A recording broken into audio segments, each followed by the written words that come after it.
My dad forgot to hang up the phone. I heard every word. It's time to get him out of that house. My chest went cold, my ears rang. They weren't talking about some random tenant, they were talking about me. That house was worth $890,000, and it was the last piece of my mother I had left. I didn't say a word. I waited. I planned. And when he came home from his business trip smiling like nothing had changed, he slipped the key into the lock. It didn't fit. On the doorstep sat a single envelope. He opened it, and the smile fell off his face. Then he started screaming. Before I share my story, I'd love to know you are here with me and listening to me. Comment hi below, or tell me where you're from. I love hearing how far my story reach. Sometimes knowing someone is there makes all the difference. Thank you. And now, let me tell you everything. If you want to hear more true stories like mine, stories of betrayal, justice, and taking back your life, please subscribe to this channel. It helps me keep sharing, and it means the world to know someone cares. My name is Atticus, and this is how I took back my home. Monday night in early spring carried that cool, forgiving breeze that only Austin seems to know. From the cracked open window in my living room, I could hear faint laughter from somewhere down the street, carried on the wind from Zilker Park. The scent of cut grass and blooming jasmine mingled with the lingering warmth of the oven as I slid out the last slice of leftover pizza. The Hyde Park house felt too quiet, too still. I sat alone on the couch, feet on the hardwood floors I'd installed with my own hands years ago, and let my eyes drift toward the bay window where Mom used to read with a cup of tea. The granite counters in the kitchen caught the lamplight, the same ones Mom had insisted on. It looks like sunshine caught in stone, she'd said. My phone lit up, Dad. I answered, and Harlan's voice came through with that easy charm I'd grown up trusting. He said he was in Dallas with Tatum, his new wife, and that things were going well. We exchanged a few lines, then he signed off with "Talk soon, son." The call ended, or so I thought. The line stayed open. I heard shuffling, a muffled laugh that wasn't Tatum's, and then his voice sharper, stripped of any warmth. Time to get Atticus out of that house. He's unemployed. He's a burden. Tatum's voice followed, casual, as if discussing weather. That place could sell for $890 easy, enough to put down on Lake Travis. Then a third voice. I recognized Damon Voss, Dad's business partner. "Market's hot right now. Don't give him time to figure it out." Something in my chest cracked. My heart punched against my ribs. I stared at the framed photo of Mama Lara on the mantel, her gentle smile like a lifeline and a knife all at once. My mind split in two. Part of me wanted to hit end call and scream into the phone. The other half urged silence. Listen. Learn. I leaned back, eyes still locked on Mom's photo. I remembered 2015, both of us in work boots eating instant noodles on overturned buckets while we built this place. Her voice warm but firm. "It's in your name. Don't let anyone take it." The papers were clear, the house was mine. Mom's will had made sure of that. I'd paid Dad's $50,000 debt when his business went under in 2023, fixed his car for another $3,000, and opened my door to him and Tatum for a few months after their wedding. Months had stretched into years. My hand tightened around my phone. I didn't call back. I didn't confront him. Instead, I opened my notes app and typed, "If they want the house, they'll have to read my letter first." The game had changed. I was no longer the quiet, dutiful son. I was in control now, and I would play this in silence. Mom's photo seemed to watch me, the bay window framing her memory like a warning. The open line on my phone whispered the truth I hadn't wanted to hear, and I knew exactly what I had to do. Morning sunlight spilled over Zilker Park, gilding the edges of the grass as I walked the familiar path. A busker strummed a weathered guitar under the oaks, and for a moment I was 12 again, holding Mom's hand as she led me to the weekly outdoor concerts. Those afternoons had been simple music, picnic blankets, and the feeling that family meant safety. But safety had a way of eroding. My thoughts drifted to 2015. Mom and I lived lean, eating instant noodles for weeks while saving for the materials to build the house. I installed the hardwood floors myself, my knees aching for days. She picked the granite counters, pale gold streaks through gray like trapped sunlight. Then 2023 hit. Dad's business collapsed and I pulled $50,000 from my savings to clear his debts. When his BMW's transmission failed, I paid $3,000 to fix it. When he and Tatum married, I offered them my guest room just until they found a place. They never left. By the time I returned home from the park, my mind was steel. I pulled down the cedar box from the top shelf of my closet, the one Mom had labeled in her careful handwriting, House and Will. Inside were the deeds, the inheritance papers, the building contracts. Every one of them had my name, not his. I needed more than documents. I needed clarity. I dialed Jonah Lee, one of Dad's oldest friends. "Did Dad say anything to you about selling my house?" I asked. Jonah hesitated. He mentioned Lake Travis once or twice, but I thought he was joking. I could hear the uncertainty in his tone, but there was something else, the way people talk when they know more than they're saying. Later, rummaging through Mom's old folders, I found a small digital recorder tucked in an envelope. I pressed play. Her voice filled the room, warm but edged with warning. "If the day comes when your father asks for too much, don't be ashamed to say no." It hit me like a commandment. I called Jonah again, pushing harder. That's when he told me Dad had bragged to a few friends that it'd only take a couple of weeks to get Atticus out, and that the buyers already put money down. So the clock had already started. I sat at the kitchen counter staring at the streaks of gold in the granite and typed a new line into my notes. No arguments. Act legal. Act fast. Act silent. Mom had taught me how to build a home. Now she was teaching me how to defend it, even from the man who'd once helped raise me. The bay window framed the morning light, but I saw only the shadow of what was coming, and I would be ready. By late afternoon, South Congress was in full swing, music bleeding from open doorways, bus brakes sighing, the sun sliding down the brick faces of old storefronts. I cut through the noise and ducked into Brews and Views long enough to grab a coffee, then crossed to the narrow elevator that took me up to Reed Fisher's office. The waiting room smelled like leather and copier heat. Reed's door was half open. He waved me in. He didn't waste time. I laid out the files, the will, the deed, the builder's contract with my name on every page. He scanned the tops of documents, pausing only to circle a filing number with a pen. "It's yours," he said, meeting my eyes over the paperwork. "Sole owner. Your father has no legal standing to sell, evict, or encumber it. If he tries to, he'll run into a wall. A wall was good, but a plan was better."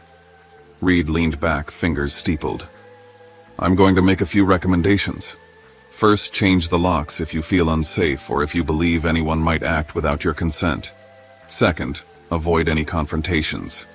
Put everything in writing. Third, if you decide to sell, you run the process, you choose the agent, and the proceeds move into an account that is yours alone." His certainty steadied me in a way sleep hadn't managed in months. I nodded, folded the papers back into their envelope, and asked the questions sitting heavy in my throat. If they threatened to throw me out, he slid a business card across the desk. "Call me. And document everything. Dates, times, words. Keep your steps clean." Outside, the street felt louder, brighter, a little less friendly. I took my coffee back to a table in the corner and opened notes on my phone. I typed a title and left it bold at the top. The Rule of Silence. No arguments. No explanations. Write everything down. Move fast. Under that, I outlined the work like tasks in a sprint. Find an agent, set price, schedule inspection, change locks, add cameras, rent a storage unit, open a new bank account, book movers. I could almost hear Mom's voice nudging me along, not unkindly but firm, like she had her hand at the small of my back, guiding me to a better lane. Dusk fell while I drove home, a warm smear of color over Mopac. The house met me with its familiar hush. I set the envelope on the kitchen island and was halfway to the sink when I saw the tablet. Tatum's iPad was lying face up beside the fruit bowl, its screen awake, the mail app open on a draft that read, Hyde Park draft listing. I didn't touch the screen. I didn't need to. The first lines were big enough to read: 3 bedrooms, 2.5 baths, hardwood floors, bay window, granite counters, built in 2015. There were thumbnails of sample staging photos and a line at the bottom in gray: Damon has a fast buyer. Heat crawled up the back of my neck. I turned away from the tablet and stared into the dark window over the sink until my reflection steadied. The listing wasn't a plan. It was a schedule. I backed up, careful not to brush the glass, and pulled my phone again. In notes under Rule of Silence, I added a subhead Time Pressure. Then I wrote what the draft had already told me. They are moving now. I took the envelope to the bedroom, slid it under a locked drawer, and opened Mom's cedar box again to double-check the copies. Every page I touched felt like a handhold. The next item was money. I scrolled to the number for David Morrison, a bank manager I knew who treated people like they were more than account numbers. He picked up on the second ring. Atticus. Been a minute. I need a new account, I said. Separate. No linked addresses. I'd like to set it up tomorrow. We can do that, he said. We'll put privacy notes on it. Come by in the morning afternoon, I said, thinking of what needed to happen first. I'll call before I head over. When I hung up, the kitchen looked different. Not hostile, just no longer a place to linger. I grabbed a pen from the junk drawer and wrote the Rule of Silence at the top of a clean sheet of paper, then bullet-pointed the steps again the way I needed to see them with ink on paper. I folded that page and tucked it into my wallet. The last thing I did was text an agent. A friend of a friend had mentioned Blaine Connor months ago, someone who knew Hyde Park like a chessboard. I found the number and typed, "Can we meet in the morning coffee near South Congress? I want to talk about selling. Price target $890,000. Cash if possible 10 days. He responded before I could set the phone down. 8 a.m. Brews and views. I'll be there. I washed my coffee mug and set it upside down to dry the way Mom used to, edges aligned, just so. I checked the bay window latch and the deadbolt walked the hall and paused in front of her photo before turning out the light. Somewhere in Dallas, people were making plans around a kitchen table that wasn't theirs in a house they would never own. Here in the quiet I protected, I made mine. The line on my phone had gone dead hours ago, but it felt like it was still humming in the air. I listened to it and slept with my shoes by the door. I got to Brews and Views 10 minutes early and took a seat by the front window where the sun warmed the table. The barista pulled shots in a quick rhythm. Laptops opened and snapped shut. Cyclists clipped in and out, leaving tracks of road grit on the floor. Blaine strode in on time, tall and alert, a navy blazer over a t-shirt that said he belonged in both a boardroom and a garage. "You must be Atticus." His handshake was dry and sure. "Tell me exactly what you want." "I want to sell fast," I said. "No drama. Cash if we can, 10 days. The price is $890. He didn't blink. "Hyde Park right houses don't sit there. I've got someone hunting in that Pocket Tech money. Clean paperwork pays on time. We'll need photos today. Inspection within 48 hours. If the buyer is who I think it is, we could be signing a contract by the end of the week." It sounded like a plan made for the version of me I needed to be. I nodded. "Keep it quiet. I don't want any chatter in the neighborhood. No signs." "Of course." He tapped notes into his phone, then looked up. "Mind if I ask why the rush? It's just time," I said. He seemed to understand that boundary and didn't push. For a moment the window flickered with a memory. 2015, me and Mom on this same strip after a supply run, eating tacos on the curb with sawdust in our hair. She had pointed north with her chin and said, "Hyde Park is about to take off. You built in the right place." I'd laughed, telling her I picked the lot because she liked the pecan tree in the yard. She'd shrugged. "If you ever have to start over, this house can be your runway." Back in the present, Blaine scrolled through his contacts. "Something funny," he said. "Last week a guy called me asking about a place that sounded a lot like yours. Claimed it was his relatives needed to move it quickly. Name was Damon." He glanced at me, measuring my reaction. "Damon Voss." I felt my jaw set the way it does when you brace in a storm. "I know the name," I said, and wrote it in my pocket notebook anyway. Then I closed the notebook as if I'd just put a lid on something hot. "Photos this afternoon work?" he asked. "Yes. I'll schedule a walkthrough with the buyer for day after tomorrow," he said. "I'll text you the time. We'll keep everyone's footprints light." When we stood to leave, I felt the ground tilt toward momentum. Outside, South Congress rattled with buses and scooters. I called Jonah from the curb because I wanted to hear how fast rumors were moving. "I'm selling," I said. "I wanted you to hear it from me." There was a silence long enough for me to picture where he was, maybe his truck, maybe the bench outside the hardware store he loved. "Are you sure?" he asked. "That's a big step." "I'm sure." He exhaled a tired sound. "Your dad's coming back earlier than planned. Could be tonight." He mentioned wrapping Dallas sooner. I don't know what he's thinking, but it felt Urgent. The word landed like a warning. The checklists in my head rearranged themselves with a snap. Locks that should have been changed yesterday. Boxes that should already be on a dolly. I thanked Jonah and ended the call. On the corner, an amplified guitar chased a melody that didn't quite settle, like the city was tuning itself for a show it hadn't announced. I moved fast. At home, I opened the kitchen drawer and pulled out the written sheet labeled "The Rule of Silence," smoothing it on the counter as if it were a map. Find an agent done. Set price done. Schedule inspection in motion. That left the hard boundaries: locks, cameras, storage bank. The house watched me pack its rooms, absorbing each decision without comment. I gathered the things that were mine, and with equal care the things that weren't: Dad's suits, Tatum's boxes of seasonal decor, the framed certificates he'd never hung. I labeled them. I stacked them by the door. It felt like triage: this stays, that goes, this is history with a key attached. The iPad still lay where it had last night, asleep now, as harmless as any Black Mirror. I covered it with a dish towel before I left the room. Back in the living room, I set Mom's photo on the mantel and stepped away as if to check the frame was straight. It was. The bay window threw rectangles of late morning light onto the floorboards. My chest felt tight, but my hands were steady. I took out my phone and opened a new message. Eddie, this is Atticus Kane. Can you come by this afternoon to change out the front, back, and garage locks? The response came fast. I can be there by 3. Perfect. I glanced at the clock, then at the list in my wallet. There was still time to rent a storage unit, still time to call David to confirm the new account, still time to keep every step inside the fence of the law. I tucked the photo of Mom back where it belonged and straightened my shoulders. The first piece had moved. The board was mine to play. The afternoon light spilled through the bay window, warming the hardwood floor I had sanded myself a decade earlier. I'd barely had time to set my bag down before Eddie Malone's battered van pulled up. He climbed the porch steps with a box of hardware under one arm and a grin that carried more years than his lined face. Somebody wanted this place buttoned up, he said, giving the deadbolt a practiced tug.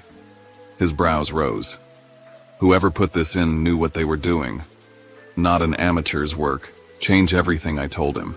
Front, back, garage. New codes, physical keys, no spares anywhere else. He whistled low, got to work, and by the time he finished, the air smelled faintly of oil and cold metal. He handed me a small envelope, every key accounted for. You're the only one holding these now. Keep it that way. I drove straight to Austin Storage. The fluorescent-lit office smelled of cardboard and lemon cleaner. The woman behind the counter barely looked up as I signed the lease for a unit big enough to hold every stick of furniture that didn't belong to me.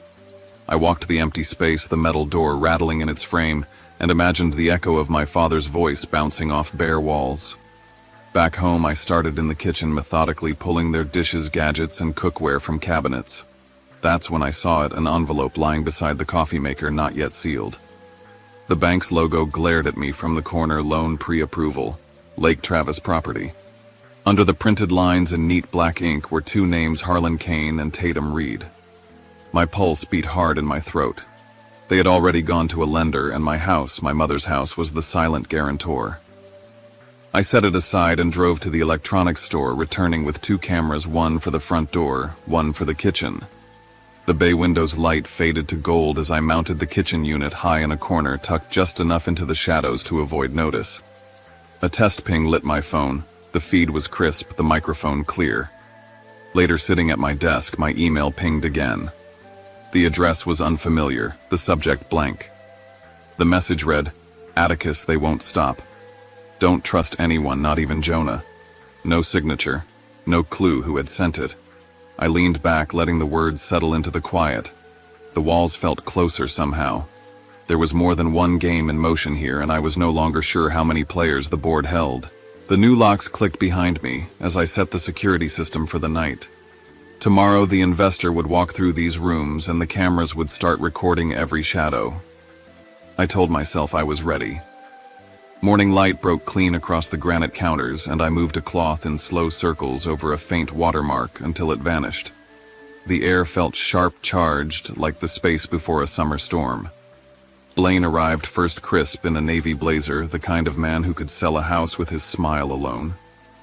He brought Michael Trent, a quiet, sharply observant man in jeans and a pale button-down. Michael's gaze lingered on the bay window, the grain of the hardwood floors. "You've kept the character," he said, and I nodded once, keeping my words to a minimum. They moved through the rooms, Blaine narrating features, Michael absorbing every detail. We were halfway through the upstairs hall when the doorbell rang. Jonah stood there, a polite half-smile that didn't reach his eyes. "Was in the neighborhood," he said. His gaze slid past me to Blaine's folder and the stranger walking the house. He stepped inside when I didn't move to block him, his presence unsettling the air like a sudden draft. In the garage, Michael examined the wiring while my phone vibrated. A text from an unknown number. "They'll be home sooner than you think. Tonight." The clipped wording, the lack of punctuation, it matched the email from 2 nights ago. By the time Michael returned to the kitchen, he was ready to move. "I want it," he said. "Let's put something in writing now." Blaine produced a short agreement promise to sell cash in 10 days, funds wired to the account I'd opened 2 days earlier. He gave me the smallest nod and I signed the pen, scratching against the paper like a quiet verdict. Jonah stood near the doorway, hands in his pockets, watching with the stillness of someone who was both a witness and a messenger. I didn't look at him when I slid the signed pages back to Blaine. When they left, I locked the door and pulled out my phone. The kitchen camera feed showed sunlight streaming over the empty counters, a picture of calm that belied the storm circling closer.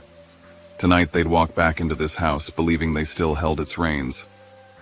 I slipped the phone into my pocket and murmured to the empty room, "We'll see who's in control." By mid-afternoon, the air in Hyde Park was thick with August heat, the kind that clung to your shirt and slowed every movement.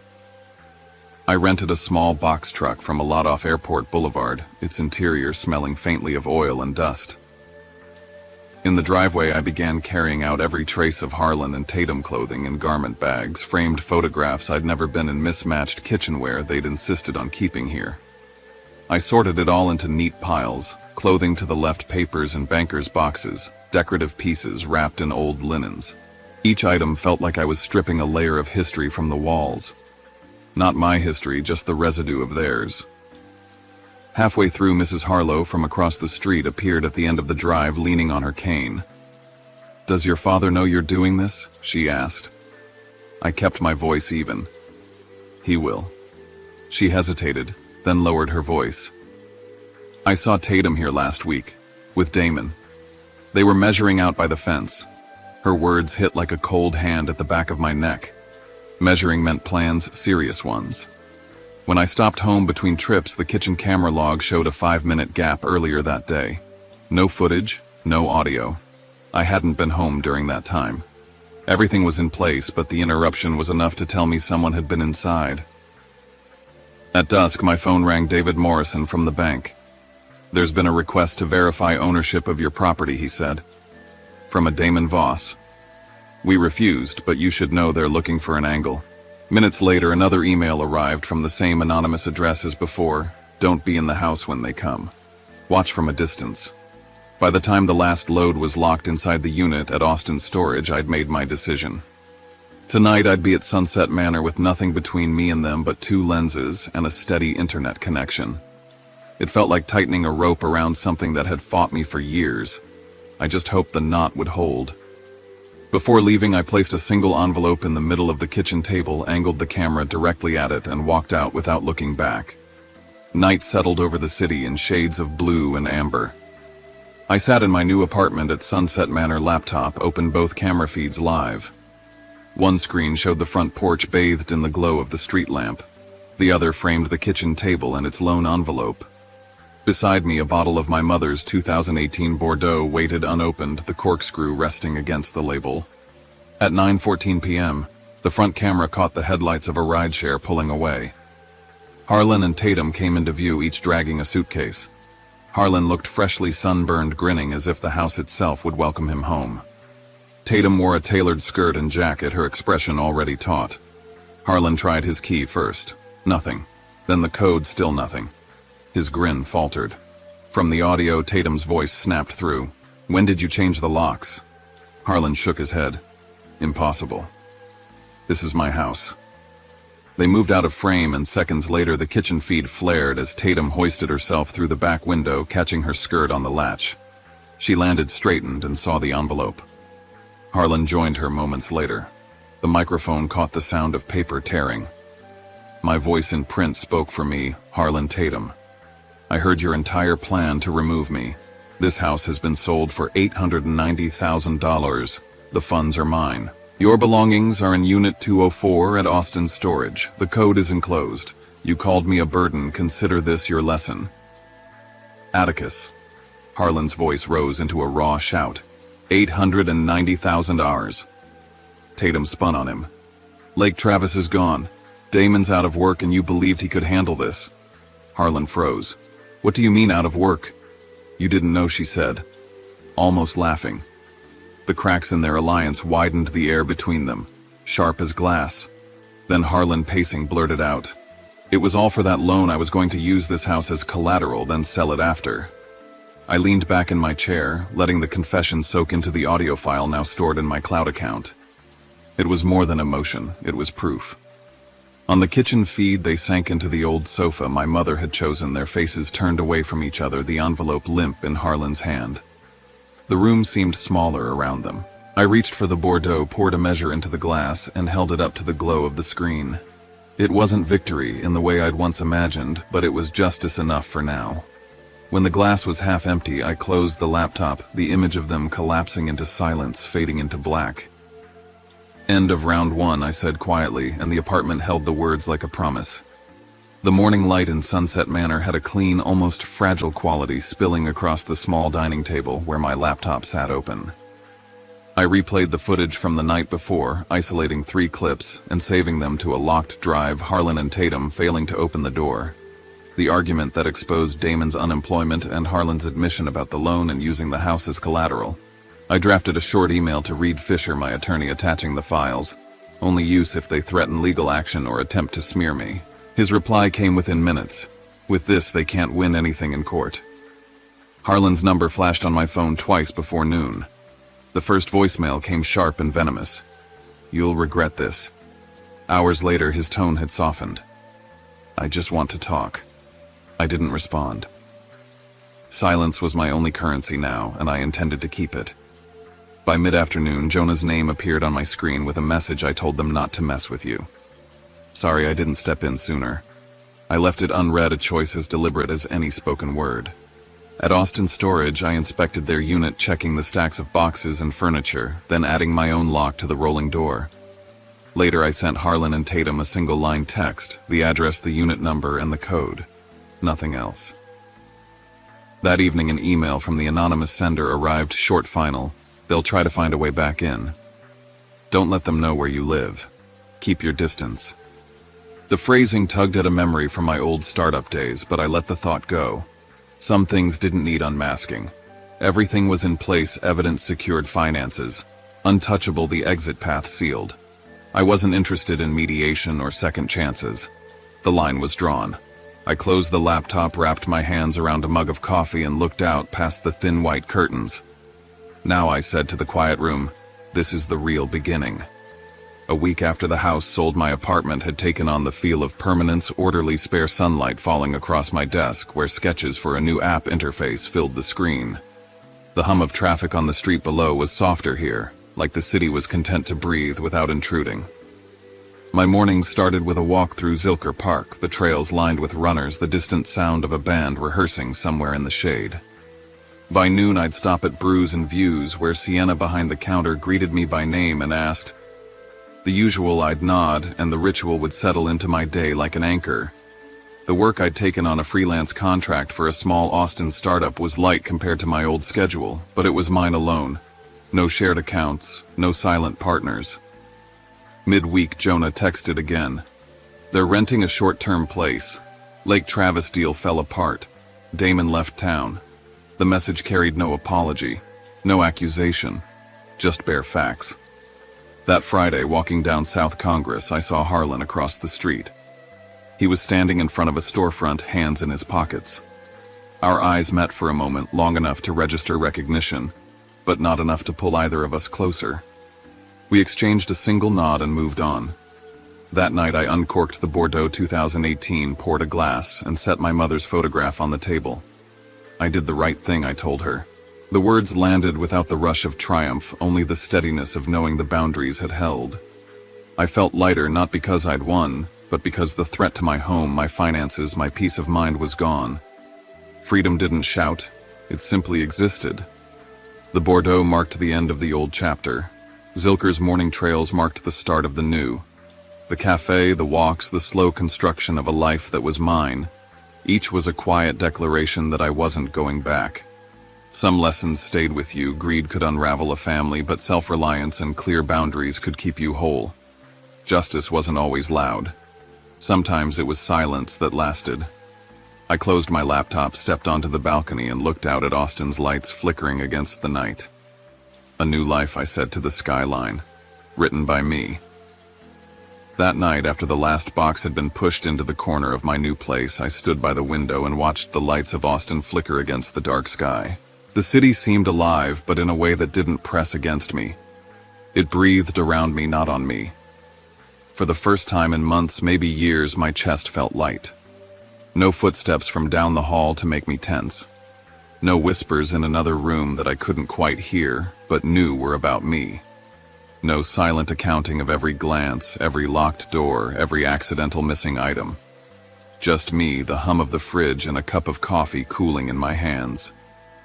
When I look back at everything that happened, I can see now that the signs had been there for so long.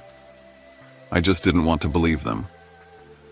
Sometimes the people you love most are the ones who sharpen the knife while smiling to your face. I used to think I could fix it, that maybe if I worked harder, gave more, stayed quieter, I could make them see my worth.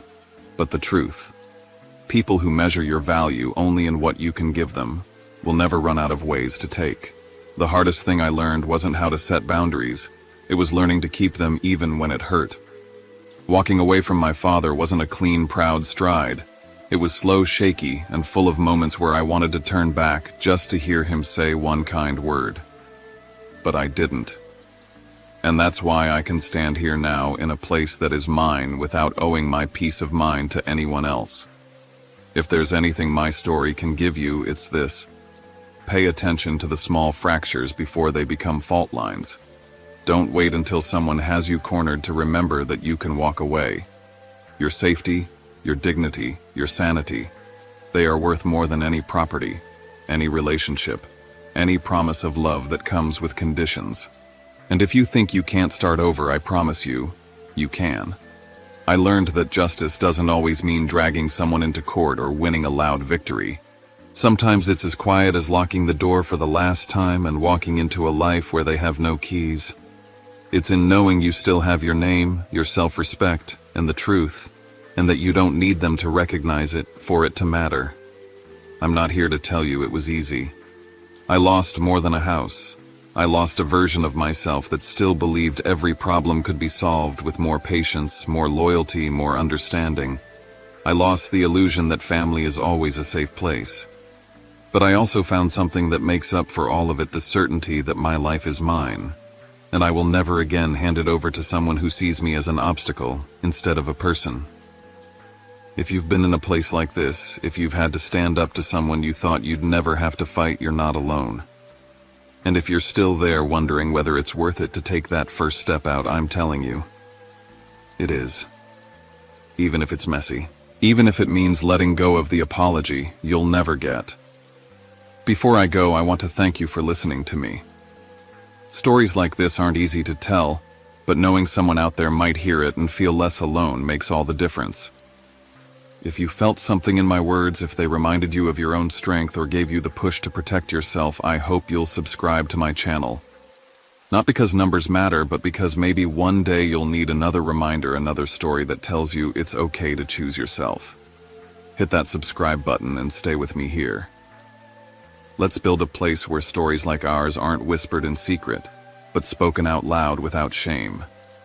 Where the people who've been through storms can stand together and say, we made it out. This isn't just the end of my story, it's the beginning of the next chapter. And maybe if you're ready, it can be the beginning of yours too.